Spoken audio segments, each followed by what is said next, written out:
Les lumières blafardes de la salle du Conseil de l'héritage des Alpes bourdonnaient avec une fréquence clinique qui s'accordait à l'immobilité de ma poitrine. J'ajustai mon carnet, m'installant sur la chaise d'angle, celle que personne ne voulait jamais parce qu'elle tournait le dos aux fenêtres. C'était parfait pour quelqu'un qui était censé être invisible. Amandine. Ma belle-mère, Béatrice, claqua des doigts sans me regarder. Elle aboya pour que je m'assure que le café était bien chaud. Cette fois, contrairement au désastre d'hier, je restai silencieuse, lissant mon pull en maille grise et délavé, une relique d'une époque avant que Béatrice n'ait systématiquement effacé la présence de ma mère de ce bâtiment. À 28 ans, j'avais perfectionné l'art d'être la déception de la famille. Je suis assise ici avec un café tranquille, regardant le monde passer. Mais dans cette salle de conférence, l'air était glacial. Marc-Antoine se tenait à la tête de la table en acajou, sa posture dégageant le genre de confiance imméritée qui ne vient que d'une vie passée à occuper des espaces construits par quelqu'un d'autre. Il ajusta sa cravate en soie, une armure coûteuse censée signaler un pouvoir qu'il essayait actuellement de liquider.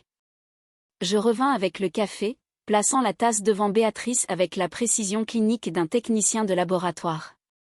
Elle ne m'accorda aucune attention. Elle ne leva même pas les yeux de sa tablette où elle parcourait déjà des plans d'étage pour un appartement sur l'avenue Montaigne qui coûtait plus cher que les fonds de retraite de 50 de nos employés. Mon père se racla la gorge, sa voix portant le poids d'un jugement final. Il annonça que le groupe Orion avait offert 630 millions d'euros pour une acquisition totale de l'héritage des Alpes. Pour lui, ce n'était pas la vente d'un héritage centenaire. C'était une transaction pour transformer l'histoire en argent liquide. Il parlait de l'entreprise comme s'il s'agissait d'une tirelire familiale qu'il avait enfin décidé de briser. Enzo était prélassé sur le siège à la droite de mon père, sa lourde montre en or captant la lumière du plafond. Il calculait déjà le coût d'un jet privé, riant du fait qu'il n'aurait plus jamais à mettre les pieds dans un aéroport commercial. Léa était assise à côté de lui, lissant son blazer de créateur et se moquant de ma présence d'un seul regard tranchant. Elle chuchota à Béatrice qu'elle devrait enfin embaucher un véritable archiviste une fois la vente terminée. Comme si mes 12 années passées à préserver l'âme de cette entreprise n'avaient été qu'un passe-temps pour les domestiques, Marc-Antoine commença à énumérer les votes des actionnaires comme une simple formalité. Il calculait 64% d'approbation, supposant qu'il détenait le contrôle par procuration sur le bloc des employés retraités et ses alliés mineurs.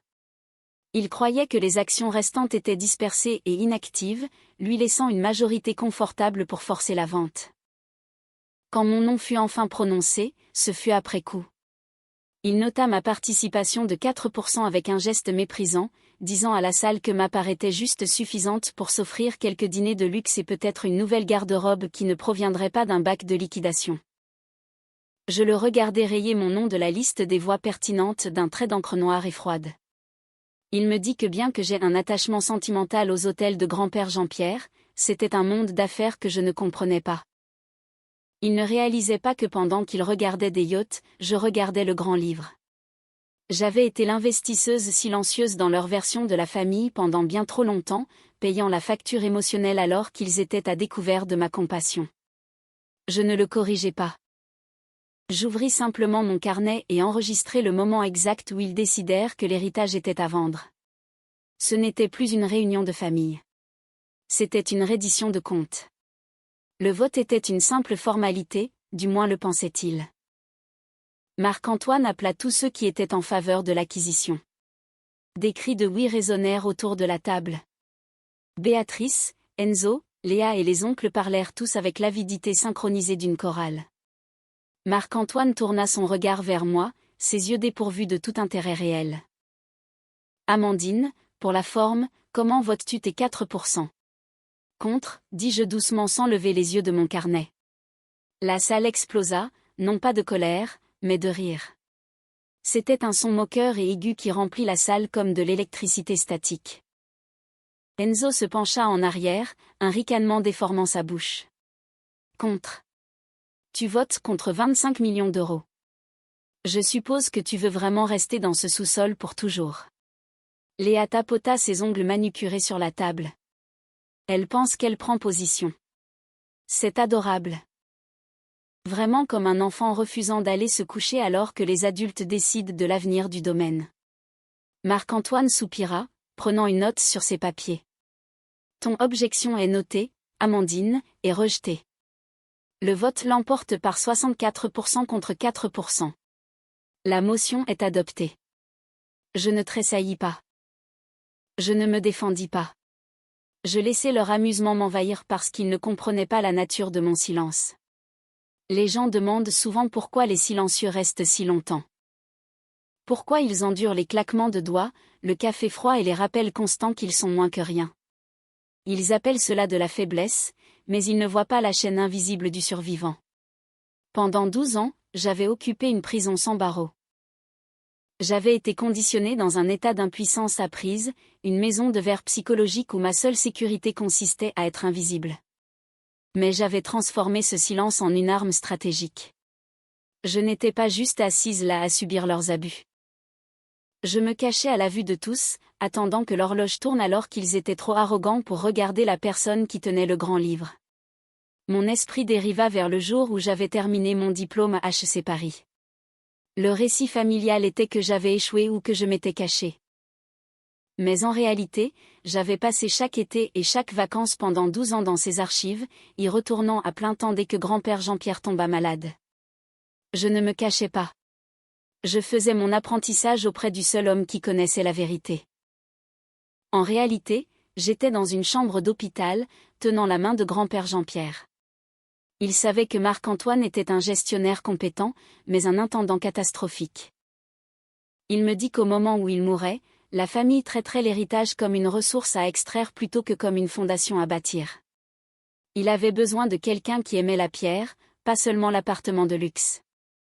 Alors, j'ai passé 12 ans dans les archives du sous-sol. Tandis que Léa posait pour des magazines et Kenzo crachait des voitures de sport, je menais un audit comptable approfondi d'une décennie. J'ai étudié chaque transition réussie dans l'industrie. Je connaissais le flux de chaque euro dans cette entreprise. Je comprenais la charte fondatrice mieux que l'homme qui détenait actuellement le titre de PDG. J'étais la gardienne de l'âme de l'héritage des Alpes, et grand-père Jean-Pierre s'était assuré que lorsque j'aurais 28 ans, j'aurais le pouvoir de la protéger. Je regardais mon père alors qu'il se servait du champagne. Il pensait conclure une affaire. Je savais qu'il ouvrait un tombeau. Le visage de Béatrice se contracta, son extérieur poli se fracturant en un masque de venin pur et sans mélange. Petite ingrate, siffla-t-elle, sa voix tremblant sous le poids d'un appartement de l'avenue Montaigne qui lui glissait soudainement entre les doigts. Elle m'accusa de saboter le bonheur de la famille par dépit, comme si mon vote dissident était une attaque personnelle plutôt qu'un droit légal. Léa se joignit à elle, la voix haute et frénétique, affirmant que j'essayais de ruiner leur avenir glorieux juste parce que j'étais amère de ma propre vie pathétique. Je ne répondis à aucun d'entre eux. Je retournai à mon carnet, mon stylo bougeant avec des traits réguliers et cliniques. La colère n'était pas bruyante cette fois. C'était une écriture comptable. Je regardais mon père frapper violemment la table, le lourd acajou vibrant sous la force de son désespoir. Amandine, ce n'est pas un jeu.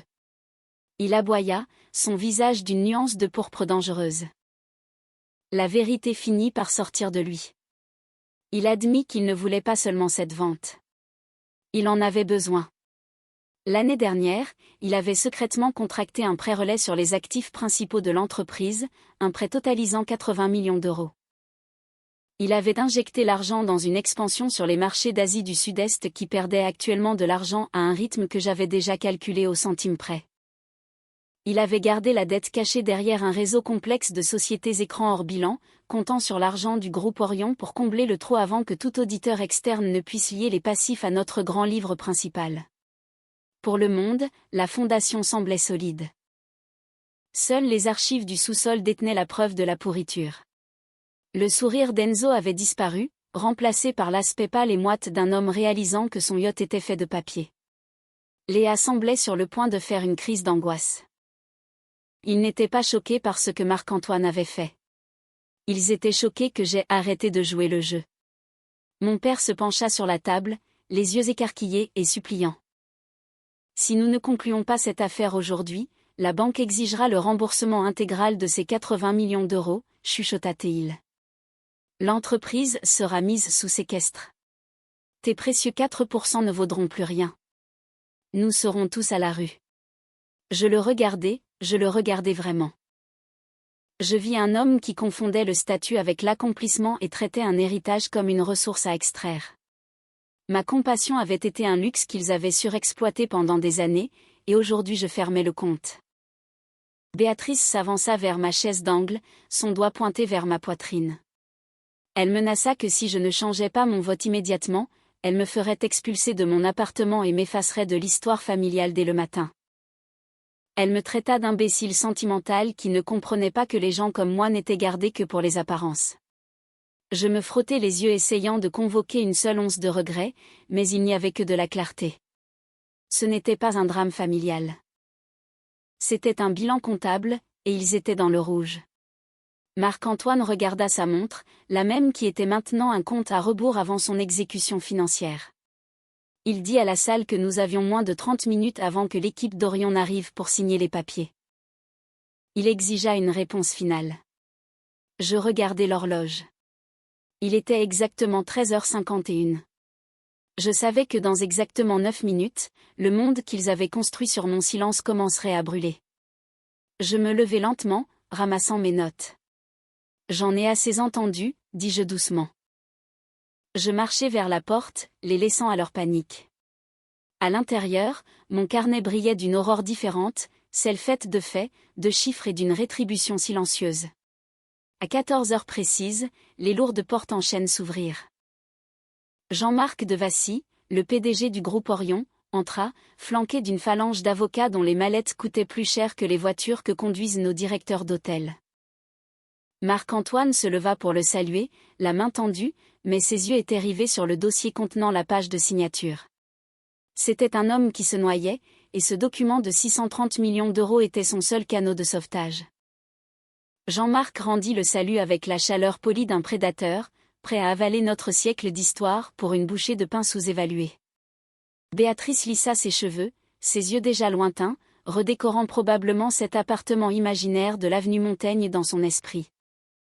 Léa et Enzo se redressèrent, comme s'ils attendaient un couronnement plutôt qu'une liquidation d'entreprise. « Pouvons-nous procéder ?» demanda le conseil principal d'Orion, ouvrant un portfolio en cuir. Marc-Antoine chercha son stylo Mann Blank, celui que grand-père Jean-Pierre lui avait offert il y a 30 ans, comme rappel de son devoir d'intendance. Les doigts de Marc-Antoine tremblaient alors qu'il s'apprêtait à signer la fin de tout ce que ce stylo représentait. Mais avant que la plume ne puisse toucher le papier, la tablette de l'avocat principal sonna. Il fronça les sourcils, parcourant une nouvelle notification. Jean-Marc, attendez. Nous avons une alerte de non-conformité du registre du commerce. Le visage de Marc-Antoine passa d'un rouge désespéré à un gris translucide et maladif. C'est une erreur administrative. Sûrement, bégaya Teil, la voix craquante. Jean-Marc ne répondit pas. Il regardait son avocat principal. Monsieur, dit l'avocat d'une voix plate et clinique. Notre dernière vérification de diligence vient d'être mise à jour.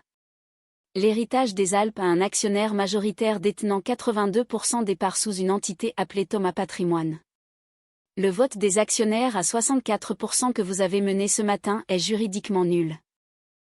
Vous n'avez pas l'autorité pour autoriser cette vente. Le silence qui suivit était étouffant, rompu seulement par le ronronnement de la climatisation.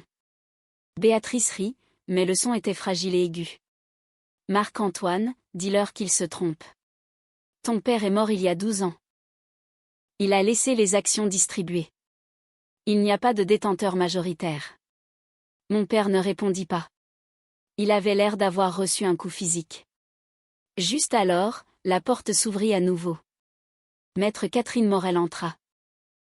Elle était l'avocate d'affaires la plus redoutable de Lyon, et elle regarda mon père comme s'il était une erreur de transcription mineure. Jean-Marc, je suis Catherine Morel, dit-elle, ses talons claquant sur le sol en marbre avec une précision mortelle. Je représente Thomas Patrimoine. Nous sommes l'actionnaire à 82%, et nous refusons officiellement la vente au groupe Orion. Marc-Antoine se leva brusquement, sa chaise grinçant contre le sol. Le testament de mon père était clair. Tout était distribué. Qui contrôle cette entreprise? Grand-père Jean-Pierre a passé 20 ans à racheter discrètement les parts des employés retraités et des petits investisseurs, dis-je, ma voix tranchant sa panique comme un scalpel. Il a consolidé 82% de l'entreprise et a tout transféré à la société de gestion 2 semaines avant de mourir. Il savait que tu étais un gestionnaire, papa, pas un bâtisseur. Il savait que tu essaierais de vendre la pierre pour un chèque de paie. Mais ce n'était pas seulement une vente. Maître Morel ouvrit un deuxième dossier, faisant glisser un document sur la table vers l'équipe d'Orion. Jean-Marc, votre équipe de diligence a été induite en erreur. Marc-Antoine vous a fourni une charte refondue de 2010 qui omettait commodément les clauses de préservation, prétendant que l'original de 1954 avait été perdu dans un incendie. Il négociait secrètement une lettre d'accompagnement pour liquider ces hôtels historiques en appartements de luxe, pariant que l'interdiction originale de démolition ne ferait jamais surface. Ce n'était pas seulement une acquisition. C'était une fraude construite sur un mensonge. Cela aurait également déclenché une clause pour effacer la charte fondatrice, celle qui mentionne la mère biologique d'Amandine comme la visionnaire principale et cofondatrice de cet empire. Marc-Antoine prévoyait de rayer son nom de l'histoire pour satisfaire vos exigences de développement. Je regardais mon père. Il ne le nia pas. Il avait été prêt à raser la mémoire de ma mère pour payer le yacht d'Enzo et le train de vie de Béatrice. Ce n'était pas un accord commercial. C'était une profanation. Mais la fiducie que grand-père Jean-Pierre avait construite était blindée. Elle est devenue effective le jour de mon 28e anniversaire il y a 3 mois. J'ai passé les 90 derniers jours à vous regarder diviser une carcasse qui n'a même pas encore cessé de respirer. Je regardais Jean-Marc de Vassy. Je suis l'unique membre et directrice générale de Thomas Patrimoine. Je possède 82% de cette entreprise.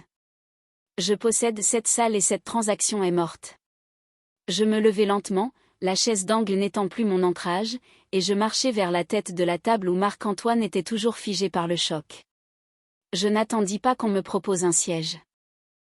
Je pris celui qui avait été occupé par un fantôme pendant 12 ans. D'une main ferme, je connectai mon téléphone à l'écran géant de la salle du conseil, et l'écran s'anima, révélant la véritable anatomie interne de l'héritage des Alpes. La salle était assez silencieuse pour entendre la respiration rapide et superficielle de personnes qui venaient de réaliser que leur pouvoir loué expirait. Je ne les regardais pas avec colère. Je les regardais avec la précision froide d'un auditeur. Ce n'était plus un drame familial. C'était un bilan et leur compte était sur le point d'être fermé.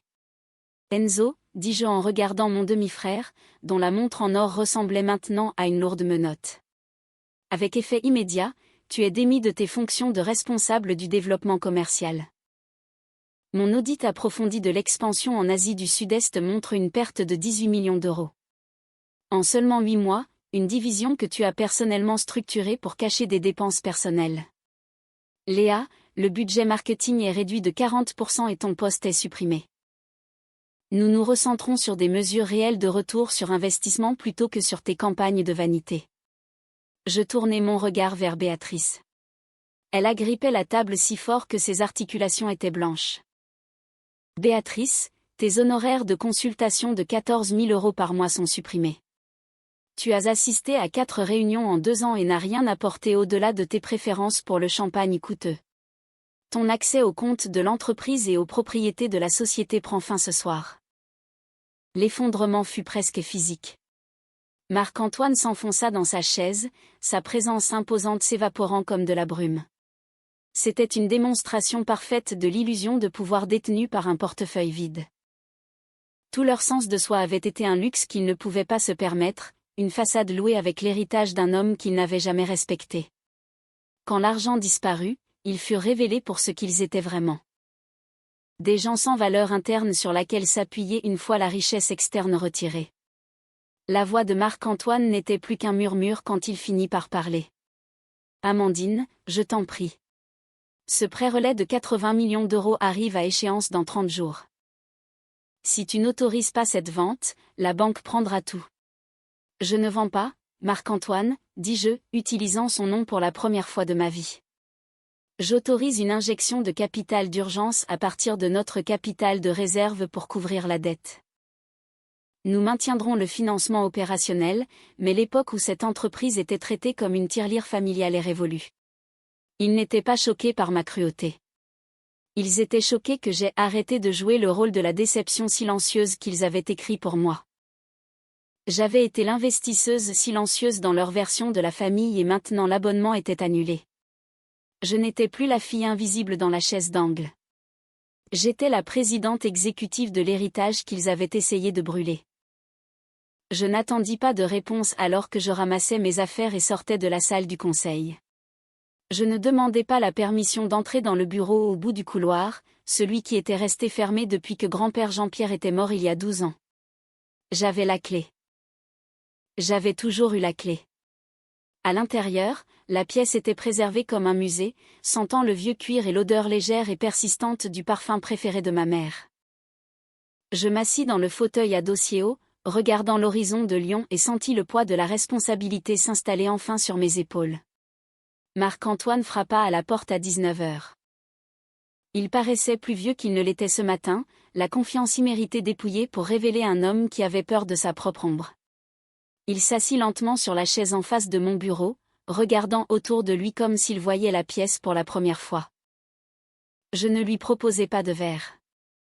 Je ne lui proposai pas d'issue. Je plaçai un seul document sur le bureau en acajou. C'était une démission irrévocable et une renonciation totale à toute autorité opérationnelle. En échange de sa signature, je lui dis que j'autoriserais une distribution de mes dividendes personnels pour couvrir la dette de 80 millions d'euros qu'il avait secrètement garantie avec ses propres actions. J'achetais sa liberté avec l'argent qu'il avait essayé de me voler. Tu savais vraiment tout, chuchota Théil, la voix craquante. Il demanda pourquoi j'étais restée silencieuse pendant 12 ans. Je lui dis, grand-père Jean-Pierre voulait que je gagne ma place, pas que j'en hérite. Il voulait que je comprenne l'entreprise depuis le sous-sol et il voulait que je voie qui vous étiez tous vraiment quand vous pensiez que je n'avais pas d'importance. Marc-Antoine tressaillit. Je lui dis que je n'essayais pas de lui faire du mal, mais qu'il avait toujours prévu une stratégie de sortie. Il voyait l'entreprise comme un fonds de retraite. Je la voyais comme le gagne-pain de nos employés. Il signa le papier d'une main tremblante. Pour la première fois de ma vie, je le vis me regarder, non pas avec mépris, mais avec crainte.